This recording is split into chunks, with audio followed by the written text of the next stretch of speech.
महाभारत द्रोण पर्व अध्याय 33।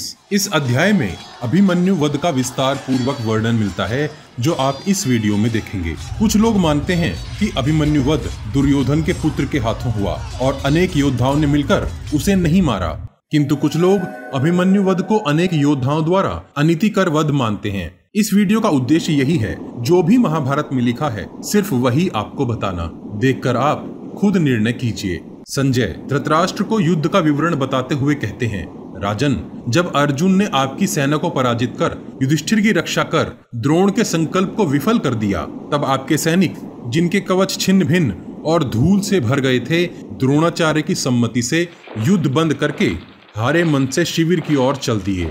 वे सब मानो रण क्षेत्र में उपहास का पात्र सा बन गए थे। उस समय सेनापति अर्जुन के गुणों का बखान और श्री कृष्ण के प्रति उनकी प्रीति का वर्णन कर रहे थे। दूसरे दिन वक्ताओं में श्रेष्ठ दुर्योधन ने शत्रुओं की उन्नति को देख उदासी, क्रोध और अभिमान से भरकर द्रोण से कहा, हे द्विजश्रेष्ठ, हम वास्तव में आपके शत्रु ही हैं, क्योंकि कल युधिष्ठिर के पास आ जाने पर भी आपने उसे नहीं पकड़ा। शत्रु युद्ध में सामने आ जाए और आप उसे पकड़ना चाहें, तब पांडव देवताओं की सहायता लेकर भी उसे बचाना चाहें तो नहीं बचा सकते, किंतु आप उस क्षण आंख बचा गए। आपने प्रसन्न होकर वर दिया था कि मैं युधिष्ठिर को पकड़ूंगा, किंतु आप अपनी बात से फिर गए।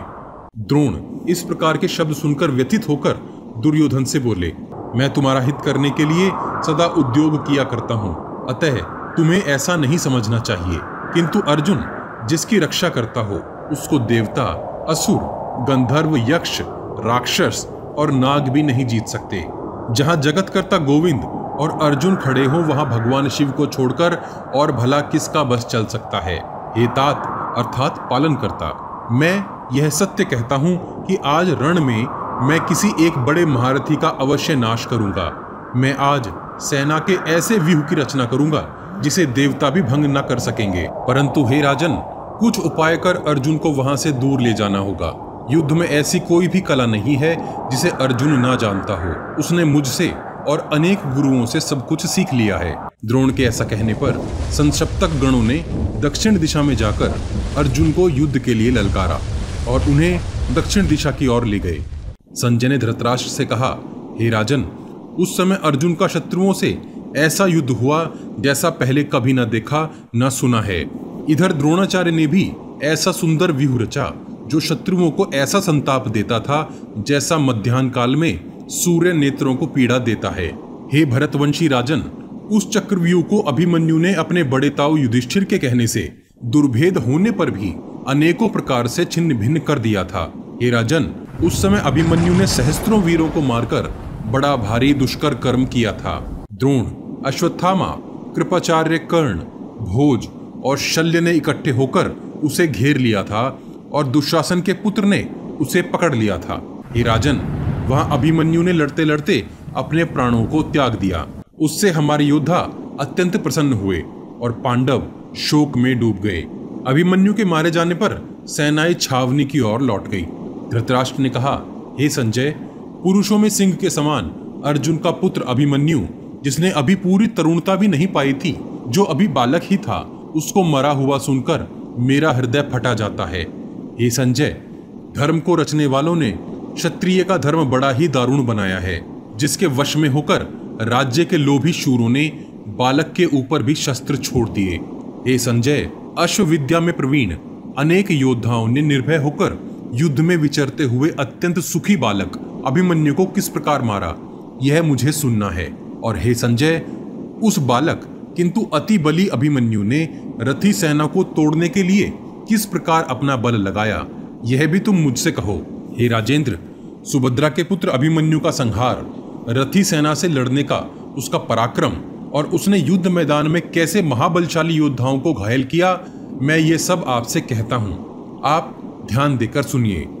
जिस प्रकार सूखी घास और झाड़ झंकाड़ वाले वन में रहने वाले वनवासियों को अग्नि से डर लगता है, वैसे ही अभिमन्यु के युद्ध करने पर आपकी सेना के योद्धाओं को भय लगता था।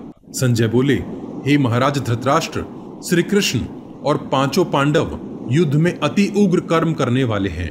अपने कर्मों के कारण वे देवताओं से भी नहीं हार सकते। बल, कर्म वंश, बुद्धि, कीर्ति, यश और लक्ष्मी, ये सब गुण युधिष्ठिर में हैं। उनके समान ना कोई पुरुष हुआ है और ना कोई होगा।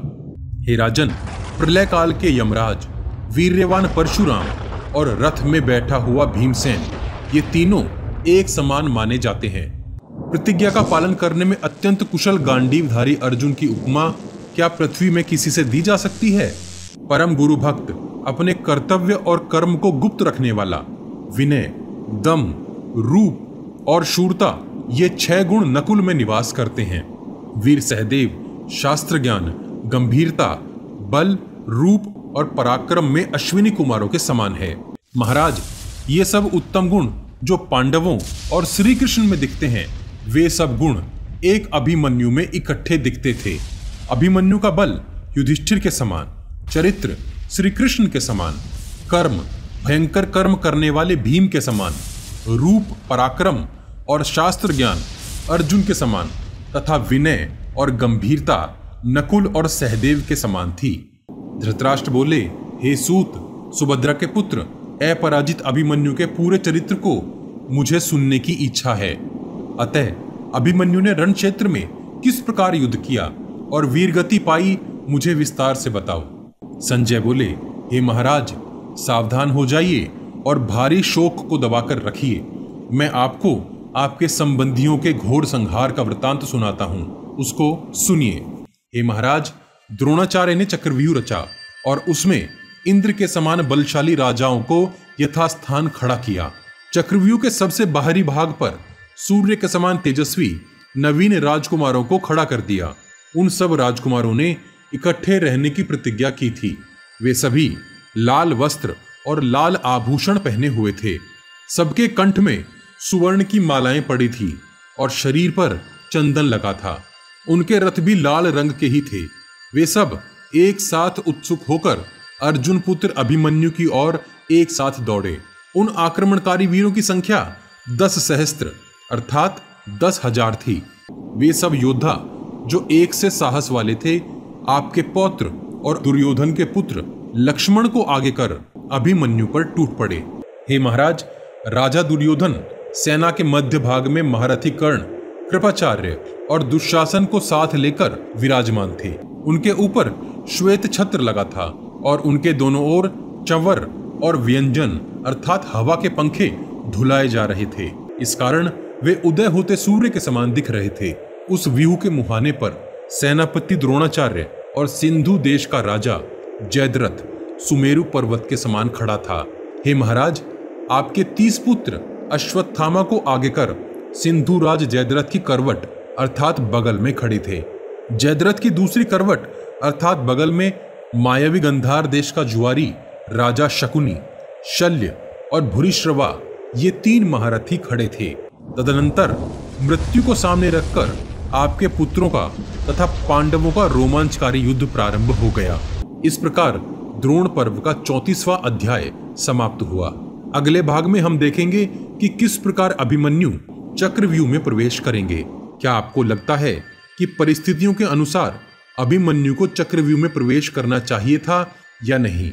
आप अपने विचार हमें कमेंट बॉक्स में कमेंट करके बता सकते हैं। अपने प्रियजनों तक ये ज्ञान पहुंचाने के लिए वॉच गॉड चैनल को सब्सक्राइब और शेयर करना मत भूलिए। सब्सक्राइब बटन के बगल में बनी छोटी सी घंटी भी बजा दीजिए। जय श्री कृष्ण, हर हर महादेव।